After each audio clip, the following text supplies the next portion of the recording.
much as wealth. Well, there you've got some 2020 Democrats who want to be president vowing to champion the working class, but will their policies help or hurt American workers? Join us with his analysis is the author of a new op-ed at foxnews.com entitled Labor Day Betrayal. Ocasio-Cortez leads Democratic candidates to embrace anti-labor policies. The founder and executive director of Power of the Future, Daniel Turner, joins us on this Labor Day. Thanks for having me.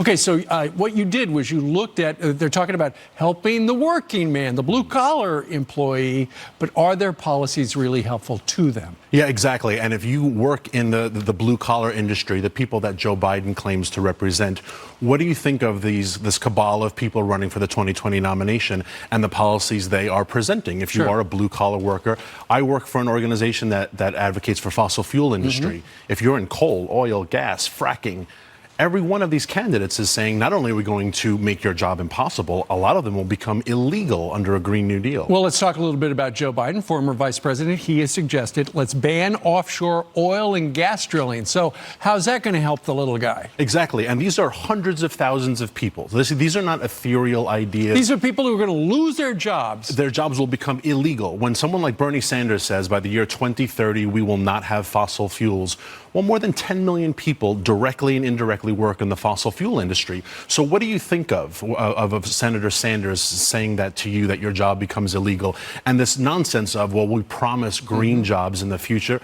President Obama promised green jobs and they never materialized. How about the fact that the United States is now energy independent thanks to, in large part, fracking? Guess who wants to get rid of that? Elizabeth Warren. Yeah, on day one, she said she will make it illegal on federal lands. Bernie wants an out ban on it completely. Why do they say fracking is bad? You know, fracking has this, it's like the boogeyman of people who do not understand how the energy industry works. Does it go back to they turned on the faucet and they were able to light it on fire? And a lot of those things were all Hollywood stunts that were done for movies. But think, right now in America, we have over 1.7 million fracked wells. Everywhere in this country, 1.7 million fracked wells. That's a lot of people who are depending upon this industry and a lot of people who live side by side in harmony with this industry because it is safe and it is reliable.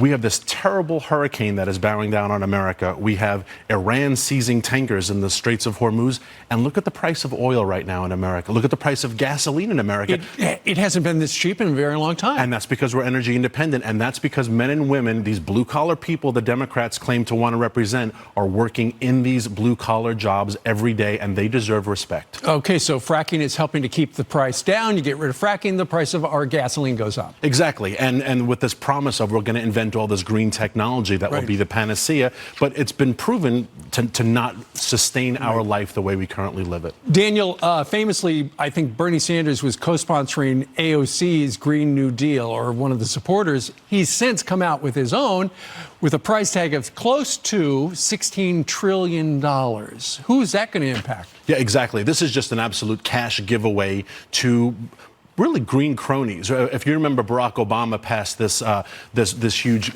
green stimulus, and he gave Solyndra $500,000. How'd that all work out? Didn't create a job, didn't produce anything. So if Bernie's going to do this on the scale of $16 trillion, maybe we should all just quit our jobs and form a fake Solyndra. Well, there you go. Something to think about on this Labor Day. Daniel Turner, thank you very much, sir. Thanks for having me. Real pleasure.